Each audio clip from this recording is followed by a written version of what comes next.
Hello friends, मैं आप लोगों के सामने लेकर आ चुका हूँ परमानेंट फेस रिवील मिस्सू लाइफ चेंजिंग का पार्ट 7। हाँ दोस्तों, जो पार्ट 7 है, इसलिए वीडियो शुरू करने से पहले हमेशा की तरह एक इंट्रो ले लेते हैं। लेट्स गो तो इंट्रो।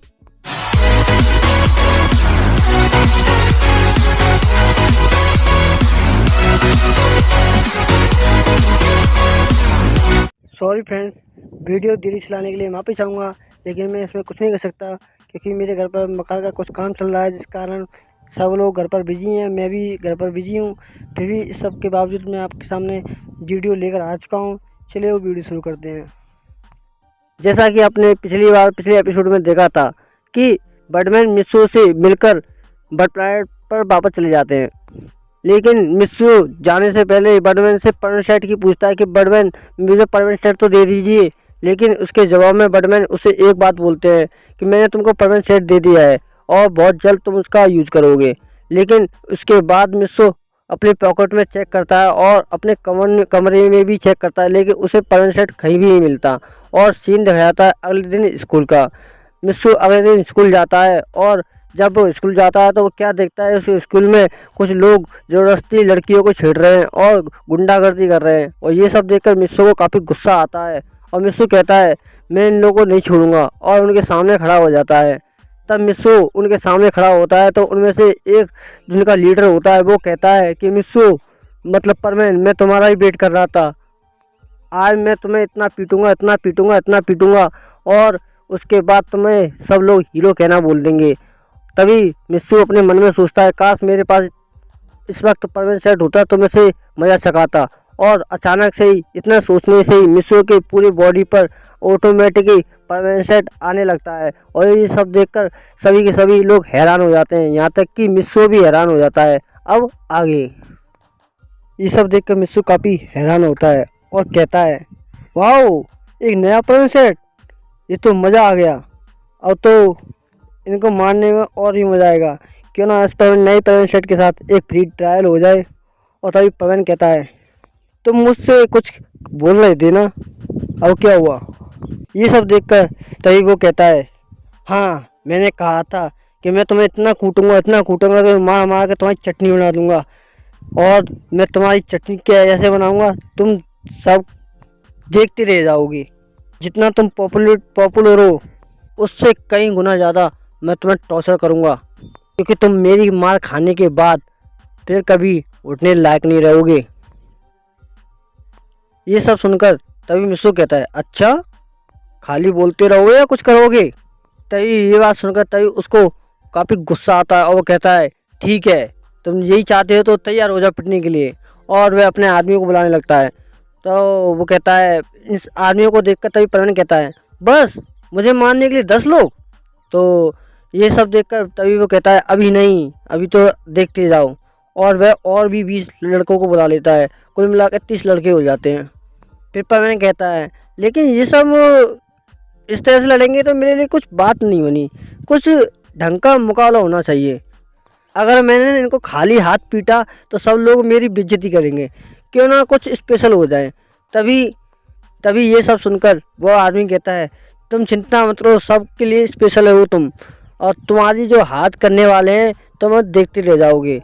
तभी वो आदमी क्या करते हैं, बाहर खड़ी हुई एक गाड़ी में से अचानक से कुछ लिखाने लगते हैं। और जब वो देखता है तो सब के सब लोग बड़ी हैरान हो जाते हैं, क्योंकि उस गाड़ी में हथियार बड़े रहते हैं। किसी के हाथ में चाकू, किसी के हाथ में हॉकी, और किसी के हाथ में बैडमिंटन तरह तरह के, और किसी के हाथ में डंडा लोहे की रोड होती है। ये सब देखकर पवी परन कहता है जितना सोचा था उससे कई गुना ज़्यादा आज का दिन मेरा काफ़ी इंटरेस्टिंग होने वाला है। चलो मज़ा आएगा इस नए परमानेंट सेट के साथ। ये सब देखकर तभी पाको अपने मन में कहती है मुझे शायद इसकी मदद करनी चाहिए, क्योंकि इसने परवीन को पता नहीं क्या मतलब था इन सबको उकसाने के लिए। लो अब ये हथियार लेकर भी आ गई। अभी मिस मेरे परवीन के पास जाकर कहती है तुम्हें शायद बाकी के परवीन को बुला लेना चाहिए मदद के लिए, ये काफ़ी ज़्यादा हैं और उनके पास हथियार भी हैं। तभी परवीन कहता है तुम चिंता मत करो सुमीरे, तुम बस चिल रहो और तुम देखते जाओ मैं क्या करता हूँ। तभी परवीन उनके सामने खड़ा धीरे धीरे उनके सामने जाने लगता है और खड़ा हो जाता है एक जगह पर। फिर परवीन कहता है तो तुम लोग यहीं खड़े रहोगे या आओगे कुछ करने के लिए? ये बात सुनकर, परवीन की बात सुनकर सभी गुंडे एकदम मिस्सू के ऊपर लड़ने बल्कि मारने के लिए आगे बढ़ जाते हैं। और मिस्सू फिर इन लोगों से अकेला लड़ने लगता है और उनको इतना मारता है, मारते मारते उनके साथ एंजॉय करने लगता है और कहता है और बताओ क्या हाल है तुम्हारा? सुना है तुम्हारे इलाके में तुम्हारा बहुत डंका चलता है। लेकिन परवीन की मार खाने के बाद वो बोलता है भाई मेरे तो इलाके में डंका चलता है, लेकिन आपका तो पूरी कंट्री में हल्ला चल रहा है। वादा करता हूँ आज के बाद इस धंधे में कभी नहीं पड़ूंगा, प्लीज़ मुझे जाने दो। तो परवीन कहता है अबे तुम जाने की बात कर रहे हो, तुम तो मेरी चटनी बनाने वाले थे, क्या हुआ? अभी वो आदमी कहता है जी सब मैंने नहीं किया था, मेरे बॉस ने कहा है। तो परवीन कहता है कहाँ है तुम्हारा बॉस? परवीन देखता है कि उसका बॉस किसी दीवार के पीछे छुपा हुआ होता है। परवीन उसके बॉस के पास जाके कहता है अरे भाई तुम तो मेरी चटनी बनाने वाले थे, क्यों मेरी चटनी नहीं बनानी? तो और तुम तो उसे चटनी बनाकर मुझे खाने वाले थे, क्या हुआ? तो वो आदमी कहता है मैं चटनी खाता ही नहीं हूँ और मुझे जाने दो, मुझे प्लीज़ जाने दो। तभी परवीन कहता है अरे इतनी आसानी से जाने कैसे दूँ? तुम अभी तो स्टार्ट हुई है फाइट और अभी ऐसे ही भाग रहे हो, तुम पूरा मूड ख़राब कर दिया। मैंने सोचा था तुम कुछ स्पेशल करोगे, लेकिन तुमने तो एक गुब्बारे की तरह एक छोटी सी पिन डाल देते ना, जैसे हवा निकल जाती है, ऐसे हो तुम। और वह उसकी गजब बेइज्जती करता है और ये सब देखकर सब लोग हंस रहे होते हैं। वह कहते हैं कि वाह परवीन ने तो इन लोगों को किस तरह से मजा सिखाया है। फिर परवीन उनको को इतना पीटने के बाद फिर कहता है अरे इनकी हालत तो बहुत ज़्यादा डाउन हो गई है, मुझे थोड़ा बहुत तो इनके लिए कुछ करना चाहिए। फिर परवीन क्या करता है, और वहाँ खड़ी कचरे की गाड़ी होती है। तभी परवीन कहता है अंकल जरा अपनी गाड़ी को यहाँ लेकर आना। और ये बात सुनकर तभी वो गाड़ी को लेकर आ जाता है और वो कहता है क्या बात है बेटा? तो ये बात कहकर परवीन कहता है, ये बात सुनकर तभी परवीन कहता है कुछ नहीं, मुझे कचरा डालना है। तो वह आदमी कहता है कहाँ है कचरा, मुझे तो दिख नहीं रहा। तो परवीन कहता है अभी देखो आ जाएगा। और वह उन आदमियों को एक एक करके उठा के फेंकने लगता है उस गाड़ी के अंदर और कहता है ये है सबसे बड़े कचरे, और आप ऐसा करना इसे हॉस्पिटल तक छोड़ देना, ये इतनी इनकी हालत ख़राब हो चुकी है कि ये अपने आप ही हॉस्पिटल नहीं जा सकते। तो तभी वह ये बात सुनकर कहता है तुम चिंता मत करो परवीन, मैं इस कचरे को ठीक ठिकाने पर फेंक कर आऊँगा। तुम इन्हें हॉस्पिटल क्यों भेज रहे हो? इसने तो किसी कचरे की जगह पर फेंकना चाहिए। तो परवीन कहता है वो बात अलग है, मैंने इनको इसलिए पीटा था क्योंकि ये दूसरों को तंग कर रहे थे और परेशान कर रहे थे, और नेकी मेरी ये है कि इन लोगों को पीटने का हॉस्पिटल किस तरह से भेजना है, ये मेरी नेकी है, इसलिए मैं चाहता हूँ इन लोगों को आप हॉस्पिटल पहुँचा दें। और ये बात सुनकर तभी वो आदमी कहता है तुम चिंता मत करो, मैं इनको हॉस्पिटल पहुँचा दूँगा। और वो कचरे की गाड़ी को ले जाकर वहाँ से चला जाता है। और ये सब देखकर सभी परवीन को देखकर सभी ताली बजाने लगते हैं, कहते वाह क्या बात है, परवीन ने तो कमाल कर दिया, परवीन ने तो कमाल कर दिया, सब ये कह रहे होते हैं। और वह काफ़ी खुश हो रहा होता है। तभी उसके परवीन साइड से कोई आवाज़ आने लगती है और वो आवाज़ होती है बर्डमैन की। बर्डमैन कहते हैं बोलो परवीन कैसा लगा मेरा सरप्राइज़? ये सुनकर तभी परवीन कहता है बर्डमैन आप, और आपने मुझे एक न्यू परवीन सेट दिया, ये तो न्यू परवीन सेट तो बहुत ही गजब का है। मैं आपकी जितनी तारीफ करूँ उतनी कम है। ये परवीन सेट तो बहुत ही लाजवाब है, ये परवीन सेट तो उससे भी कई गुना स्पेशल है, आपने ये परवीन सेट मुझे पहले क्यों नहीं दिया? तो परवीन कहते हैं शांत हो जाओ परवीन, मैं ये परवीन सेट तुम्हें पहले नहीं दे सकता था क्योंकि ये परवीन सेट खास स्पेशल लोगों के लिए होता है।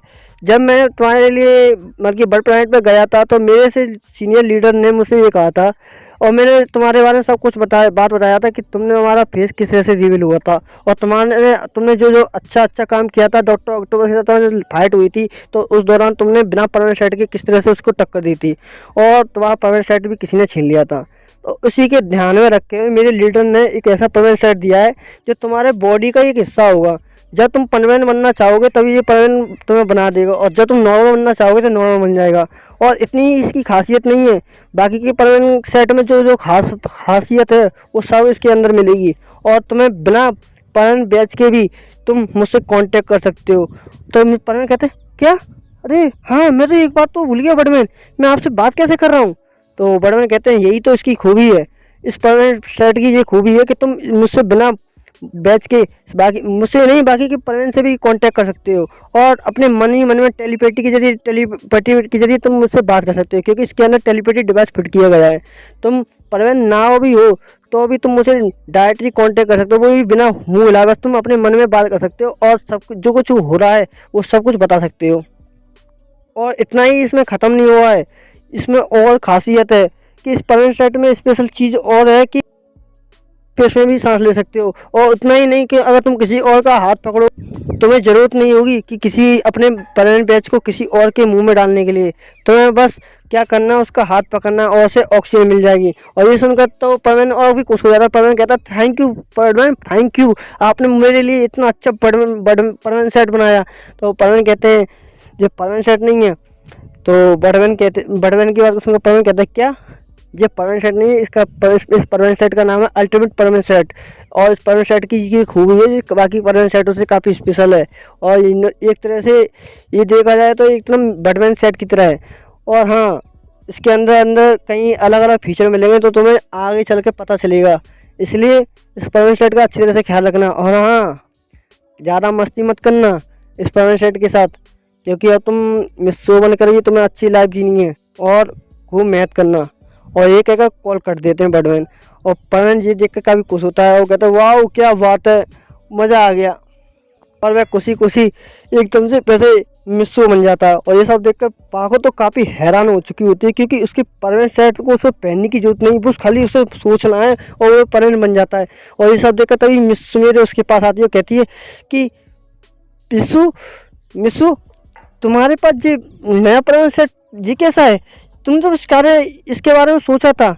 तो उसे जब ध्यान लगता है कि बड़मैन ने उसके लिए एक अलग से स्पेशल सरप्राइज दिया था और कहा था कि मैं परमानेंट सेट दे चुका हूँ, तो पाको कहती शायद इसीलिए बड़मैन उसे कह रहे थे हम लोगों से कि मैं बड़मैन को नया परमानेंट सेट दे चुका हूँ और उसे तुरंत मिल जाएगा और वक्त आने पर वह उसे पहनेगा भी।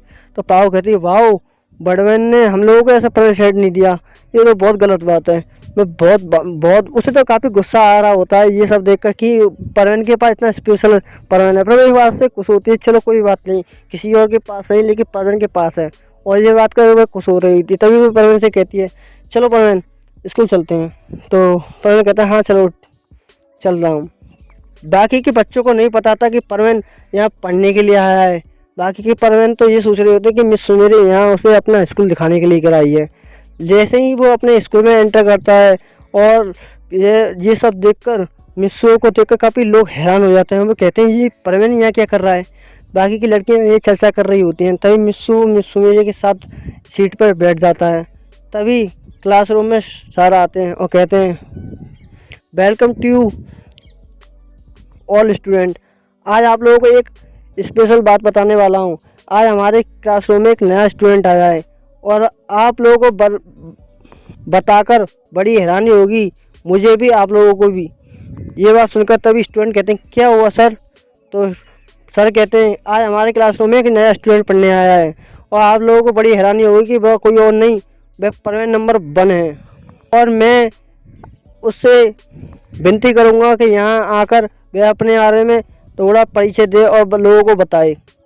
और ये सुनकर तभी परवीन खड़ा होता है अपनी सीट पर और सभी परवीन को देखकर तालियां बजाने लगते हैं, कहते हैं वाह परवीन परवीन परवीन। क्लासरूम में सब शोर मचा रहे होते हैं। तभी परवीन अपने सिर पर हाथ रखते हुए कहता है यार ये भी ना क्या क्या कह रहे हैं। तभी मिस्सू धीरे धीरे सर के पास जाने लगता है और सर के पास खड़ा होते हुए कहता है हाँ बोलिए सर। तो सर कहते हैं बोलो इनको कुछ बताओ अपने बारे में। तभी परवीन कहता है डियर फ्रेंड्स, मैं आप लोगों को कुछ बोलना चाहता हूँ। पहली और आखिरी बात कि मैं परवीन अब नहीं हूँ, अब मैं फ़िलहाल में एक नॉर्मल लड़का हूँ। जैसा कि आप सभी जानते हैं कि मैं जब परवीन सेट पहनता हूँ तो मेरी पावर 6600 टाइम ज़्यादा बढ़ जाती है और बाकी की परवीन की तरह मैं भी स्पेशल परवीन बन जाता हूँ। लेकिन मैं चाहता हूँ कि आप मुझे परवीन के नाम से नहीं बल्कि मेरे असली नाम से जानें। मेरा असली नाम मिस्सू सुआ है और आप मुझे मिस्सू कह के पुकार सकते हैं। बस मैं इतना कहना चाहूँगा।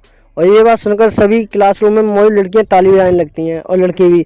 सबसे ज़्यादा खुश थे बस क्लासरूम में लड़कियां खुश थी। वो कहती हैं वाह हमारे साथ पढ़ना पड़ेगा और तो बहुत ही मज़ा आएगा, बहुत मज़ा आएगा, ये हमारे सेक्शन में आ रहा है। और वो काफ़ी खुश हो रही होती हैं। तभी उन्हीं में से ये लड़की कहती है ये प्रवीण कितना अच्छा है, कितना प्यारा है। वो ये सब कह रही होती है, लेकिन ये सब सुनकर कोई और काफ़ी गुस्सा हो रहा होता है, क्योंकि कोई और नहीं भाई मिस मेरी होती है, वह ये सब बातें सुन रही होती है, क्योंकि वह इस बात से परेशान थी, क्योंकि उसकी क्लासरूम में जब से वो एंटर करी है तब तो उसके बारे में पहले मिस सुमेरी के बारे में पॉपुलरिटी थी, लेकिन जैसे ही प्रवीण आया तो उसकी पॉपुलरिटी का तो पता ही नहीं कि उसकी पॉपुलरिटी गई कहाँ। लड़के लड़कियां तो सिर्फ मिस्सू के लिए पागल थी कि कब मिस्सू उनके पास आए, कब इनसे वो उसे दोस्त बनाए। तभी मिस्सू अपनी सीट पर जाकर बैठ जाता है और टीचर कहते हैं चलो बच्चों मैं पढ़ाना स्टार्ट करता हूँ, और टीचर ऐसे ही उन लोगों को पढ़ाना स्टार्ट कर देते हैं और धीरे धीरे इनकी क्लास भी कंटिन्यू होती रहती हैं। और मिस्सू ये सब देखकर कहता है यार क्या करूँ, ये बोरिंग, एक सबसे छुटकारा मिल जाएगा लेकिन मुझे सिर्फ पढ़ाई से छुटकारा नहीं मिलेगा। और ये बात सुमिर हंसकर बोलती है हाँ हाँ मुझे पता है, मुझे पाको ने कहा था कि तुम्हें इस पढ़ाई में कोई ज़्यादा इंटरेस्ट नहीं। तो मिस्सू कहता है नहीं नहीं नहीं मिस मेरी पाको तो झूठी है, पाको तो झूठ बोल रही थी, वैसे मुझे पढ़ाई में बहुत इंटरेस्ट है। तो मिस्सू मेरी कहती है बनो मत, मैं सब जानती हूँ मिस्सू को तुम कितने बड़े झूठे हो, वो अपने मन में कहती है, लेकिन मिस्सू को ये बात नहीं बताती। तभी पाको की बात को बल्कि प्रवीण की बात सुनकर तभी मिस्सू मेरी कहती है वैसे सुमेर ने भी मुझे बल्कि पाको ने वैसे मुझे और भी कुछ बताया था तुम्हारे बारे में। तभी प्रवीण कहता है क्या क्या बताया था। तो वह डरने लगता है यही कि तुम अपना टाइम किस तरह से वेस्ट करते हो कॉमिक्स में, और कि ज़्यादा घर में पड़े रहते हो और कुछ नहीं, तुम बहुत आलसी टाइप की हो। और ये बात सुनकर तो प्रवीण को काफ़ी गुस्सा आ जाता है। प्रवीण कहता है क्या पागल के बच्चे ने मेरे बारे में ये सब कहा था, देख लूँगा उस पागल के बच्चे को नहीं छोड़ूंगा। ये पागल की बच्ची मेरे हमेशा चुगली करना नहीं छोड़ेगी, हर जगह खई भी शुरू हो जाती है। मिस्सू मेरे के सामने पता नहीं इसने क्या क्या कर दिया, मेरे तो इसके सामने कचरा हो गया, और वो काफ़ी मन में गुस्सा हो रहा होता है। तभी वो कहता है इसे पढ़ने ड्यूटी पर देखूंगा। ये सब देखकर मिस्सू मेरे मन ही मन में हंस रही होती है। मिस्सू मेरे कहती है मुझे पता है तुम्हें काफ़ी गुस्सा आ रहा है, लेकिन मुझे थोड़ा बहुत तो हमारे साथ टाइम स्पेंड करना है और इन्जॉय भी तो करना है, तभी तो मज़ा आएगा। और इसी तरह से उसकी धीरे धीरे क्लास ख़त्म हो जाती है। अब बारी आती है इंटरवल की। इंटरवल के टाइम पर मिस्सू अपना बैग चेक करता है और उसके बैग में जो ट्राई करता है तो उसके बैग में वो लंच नहीं होता है। तभी उसे ध्यान आता है कि वो अपना लंच बॉक्स तो घर पर ही भूल आया है। और ये सब देखकर प्रवीण मन में कहता है ओह शिट। तभी ये सब सुनकर तभी मिस्सू मेरी ये बात सुन लेती है। सुमेरी कहती है क्या हुआ मिस्सू। तो मिस्सू कहता है कि कुछ नहीं, लेकिन सुमेरी को सब पता चल जाता है, क्योंकि उसके स्कूल के बल्कि जब वह खाना ला रहा था तो वह अपना लंच बॉक्स घर पर भूल आया था। और मिस्सू की माँ मुझसे कह रही थी मिस्सू, लेकिन मिस्सू कुछ नहीं सुनता और वह जल्दी से मिस्सू मेरे साथ गाड़ी में बैठ जाता है। अब उसे ध्यान आता है इस बात को देखकर कि हाँ ये मिस्सू कभी नहीं सुधर सकता। मिस्सू मेरी कहती है ये पता नहीं मिस्सू ऐसी हरकतें कब छोड़ेगा, हमेशा अपना लंच बॉक्स भूल जाता है, आज अपना लंच बॉक्स भूल गया, कभी किताबें भूल जाता है, पता नहीं ये कब सुधरेगा। तभी मिस्सू मेरी सोचती है क्यों ना मिस्सू के साथ लंच शेयर कर और भी आज का दिन स्पेशल बनाया जाए। तभी मिस्सू से कहती है मिस्सू मुझे पता है तुम अपना लंच बॉक्स हमेशा की तरह घर भूले आए हो, तुम चिंता मत करो, तुम मेरे साथ लंच शेयर कर सकते हो। तो मिस्सू कहता है कि नहीं सुमेरी मैं आपके साथ लंच शेयर नहीं कर सकता, आप खाओ मुझे भूख नहीं है। तो सुमेरी कहती हैं तुम तो ऐसे शर्मा रहे हो, छोड़ो भी ये सब, मेरे साथ लंच शेयर करो चुपचाप। और वह मिस्सू को उसका हाथ पकड़ कर उसे अपना लंच देने लगती है। तो मिस्सू कहता है कि नहीं सुमेरी मैं ऐसा नहीं कर सकता, लेकिन सुमेरी जिद कर उसे अपना आधा लंच उसे दे देती है और कहती है लो खाओ, और उसे अपने हाथ से उसे चम्मच से उसे खाना खिलाने लगती है। तो मिस्सू कहता है कि मैं सुमेरी मैं अपने आप खा सकता हूँ। सुमेरी कहती है मेरे हाथ से खाने में क्या शर्म आ रही है तुमको। तो मिस्सू कहता है नहीं, और वह मिस्सू मेरी की बात मानकर और वह चम्मच से खाना खाने लगता है। मिस्सू मेरी उसे अपने हाथ से खाना खिलाने लगती है। तो मिस्सू कहता है नहीं मैं मिस्सू मेरी मैं अपने आप खा लूँगा। तो मिस्सू मेरी कहती हैं मैं खिला रही हूँ, तुम्हें क्या परेशानी हो रही है। तो ये सब देख क्लासरूम में बाकी लड़कियां तो काफ़ी जेलस हो रही होती हैं। और उन लड़कियों को जब पता चलता है कि मिस्सू अपना लंच बॉक्स नहीं लेकर आया है तो बाकी की लड़कियां भी वहाँ पर पहुँच जाती हैं और सभी मिस्सू को चारों तरफ से घेर लेती हैं। और मिस्सू से कहती है कि मिस्सू हमें पता चला है कि तुम अपना लंच बॉक्स घर पर भूल आए, तुम चिंता मत करो, तुम हमारे में से लंच शेयर कर सकते हो। और फिर जो है सभी की सभी लड़कियां अपना अपना लंच मिस्सू को देने लगती हैं। तो मिस्सू कहता है नहीं मैं इतना सब नहीं खा सकता। तभी प्रवीण कहता है कि मैं इतना सब खाना नहीं खा सकता, कि मेरा पेट इतना बड़ा नहीं है। तो ये बात सुनकर सब वो लड़की हंसने लगती हैं और मिस्सू से कहती हैं तुम मजाक बहुत अच्छा करते हो प्रवीण। तो मिस्सू कहता है कि मैंने मना किया था आपसे कि आप मुझे प्रवीण ना बोलें, लड़की मुझे मिस्सू कहकर पुकार रहे हैं। तो वो लड़की कहती है हाँ ओके मिस्सू, प्लीज़ हमारी बात मान लो, प्लीज़ हमारा खाना छक के बता दो, प्लीज़ हमारा खाना। तो मैं तुमसे खाने के लिए नहीं बोल रही हूँ, तुम तो बस मैं कहती हूँ कि मेरा एक बार खाना चख कर तो बताओ। तो मिस्सू कहता है चलो ठीक है तुम कह रही हो तो तुम्हारा खाना चख सकता हूँ। और वह मिस्सू उसका खाना चखने लगता है तो वो खाना काफ़ी अच्छा लगता है। तो मिस्सू कहता है वाह तुम तो बहुत अच्छा खाना बनाती हो। तो वो लड़की कहती है हाँ मैं अपना आप ही खाना अपना बना कर लेकर आती हूँ, लड़कियों को खाना बनाना ज़रूरी है बनाना, बाकी लड़की को तो मैं कुछ कह नहीं सकती। और ये सुनकर सुमीर को काफ़ी गुस्सा आता है। और आप सभी को तो पता है सुमीर को क्यों गुस्सा आता है, क्योंकि सुमीर को इसलिए गुस्सा आ रहा था क्योंकि उसे खाना नहीं बनाना आता, और इस बात से वह काफ़ी गुस्सा हो रही होती है।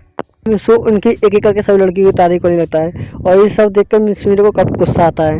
तभी सभी लड़कियां वहाँ से चली जाती हैं और प्रवीण से कहती हैं जाते वक्त बाय प्रवीण फिर मिलेंगे, और कहकर वो अपनी अपनी सीट पर बैठ जाती हैं। और सुमीर को ये सब देखकर काफ़ी गुस्सा हो रहा होता है, वो अपने मन में काफ़ी गुस्सा होती है ये प्रवीण भी ना कभी नहीं सुधरेगा, ये इसकी आदत कभी नहीं जाएगी। कोई बात नहीं, ये मेरे स्कूल में पढ़ने आया है, धीरे धीरे से सुधार दूंगी और इसे ऐसा कर दूंगी कि ये किसी लड़की की तरफ आँख खोलकर भी दूसरे को तरफ नहीं दिखेगा।